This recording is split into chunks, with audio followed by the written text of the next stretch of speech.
Hello Mark, I'm Linda. My student number is S044103. I'm a sophomore at NCUE.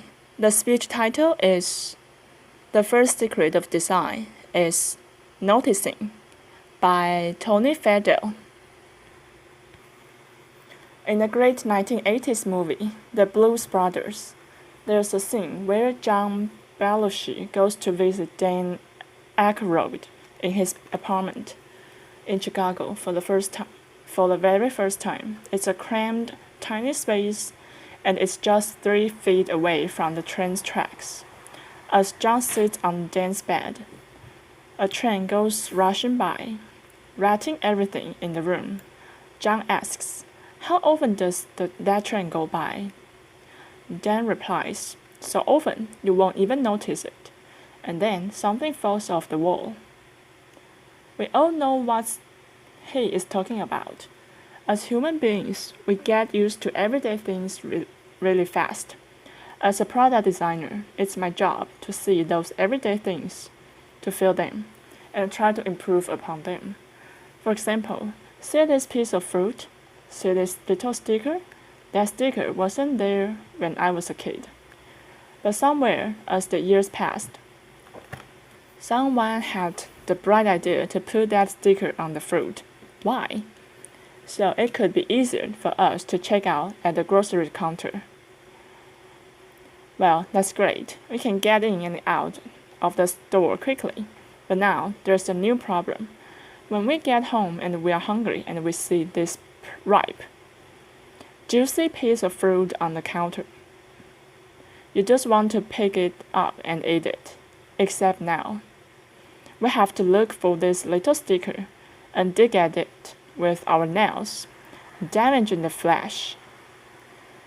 Then rolling up the sticker, you know what I mean, and then trying to flick it off your fingers. Plus, it's not fun, not at all. But something interesting happened.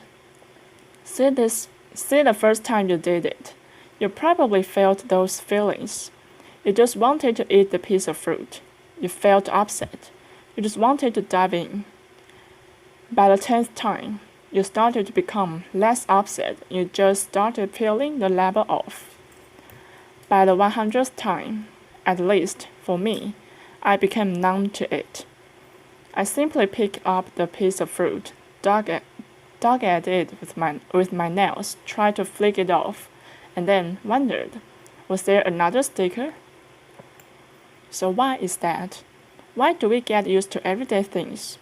Well, as human beings, we have limited brain power. And so our brains encode the everyday things we do into habits, so we can free up space to learn new things. It's a process called habituation, and it's one of the most basic ways as humans we learn. Now, habituation isn't always bad. Remember learning to drive? I sure do.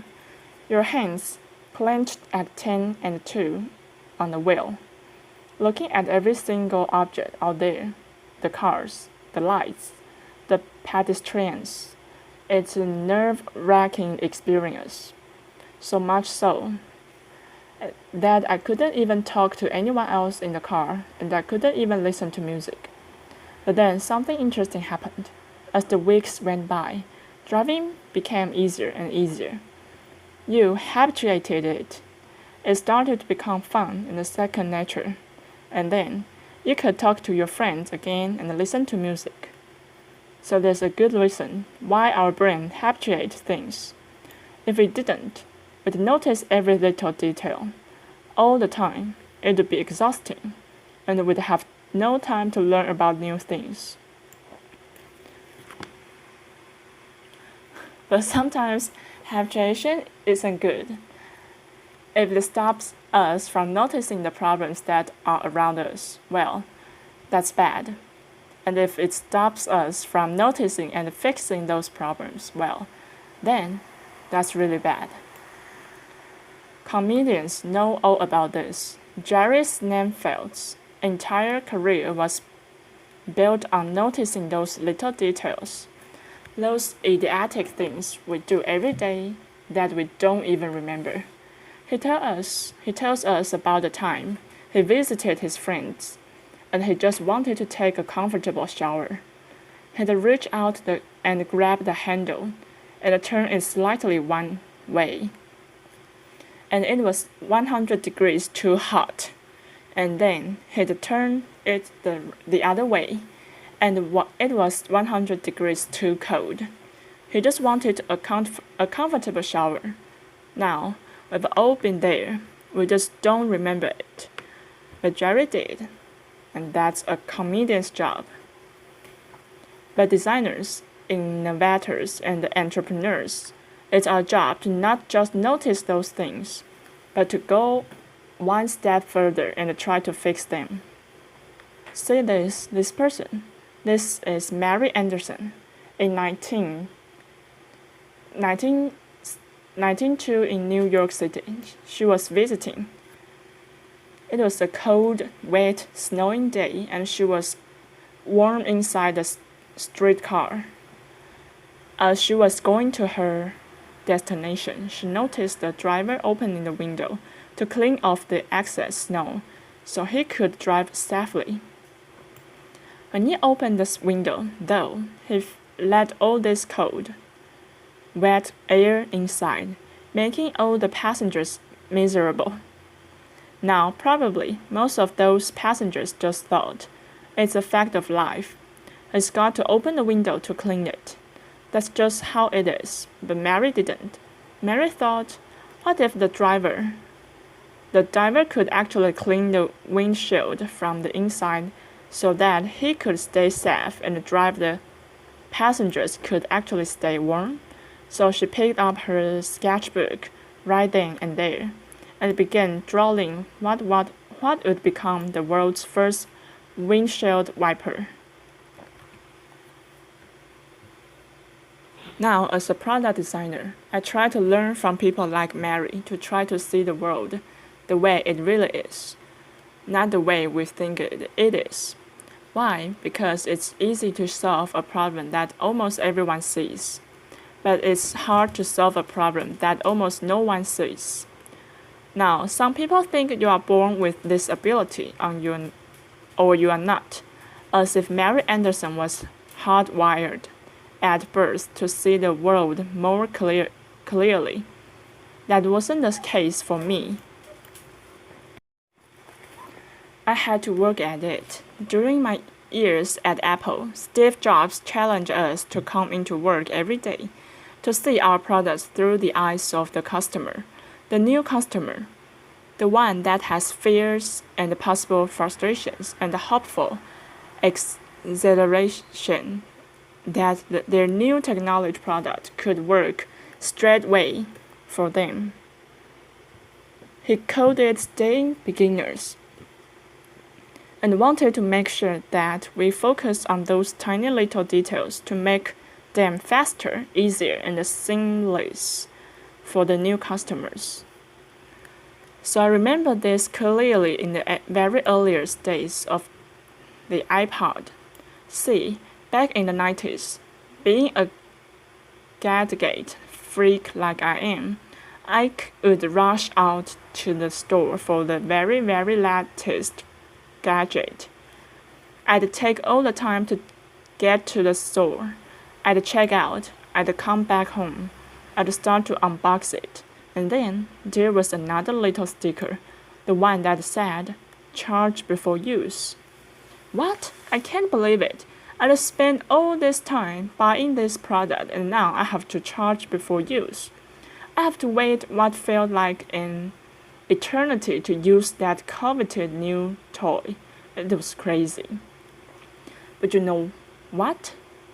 Almost every product back then did that. When it had batteries in it, you had to charge it before you used it. Well, Steve noticed that and he said, "We're not going to let that happen to our product." So what do we do? Typically, when you have a product that has a hard drive in it, you run it for about 30 minutes in the factory to make sure that hard drives going to be working years later for the customers after they pull it out of the box. What did we do instead? We ran that product for over 2 hours. Why? Well, first off, we could make a higher quality product, be easy to test, and make sure it was great for the customer. But most importantly, the battery came fully charged right out of the box, ready to use, so that customer, with all that exaggeration, could just start using the product. It was great, and it worked. People like it. Today, almost every product that you get that's battery powered comes out of the box, fully charged. Even if it doesn't have a hard drive. But back then, we noticed the detail and we fixed it. And now everyone else does that as well. No more charge before use. So why am I telling you this? Well, it's seeing the invisible problem, not just the obvious problem. That's important, not just for product design, but for everything we do. You see, there are invisible problems all around us, ones we can solve. But first we need to see them, to feel them. So I'm hesitant to give you any tips about neuroscience or psychology. There's far too many experienced people in the tech community who would know much more about that than I ever will. But let me leave you with a few tips that I do, that we all can do to fight habituation. My first tip is to look broader. You see, when you are tackling a problem, sometimes there are a lot of steps that lead up to that problem, and sometimes a lot of steps after it. If you can take a step back and look broader, maybe you can change some of those boxes before the problem. Maybe you can combine them. Maybe you can remove them altogether to make that better. Take thermostats, for instance.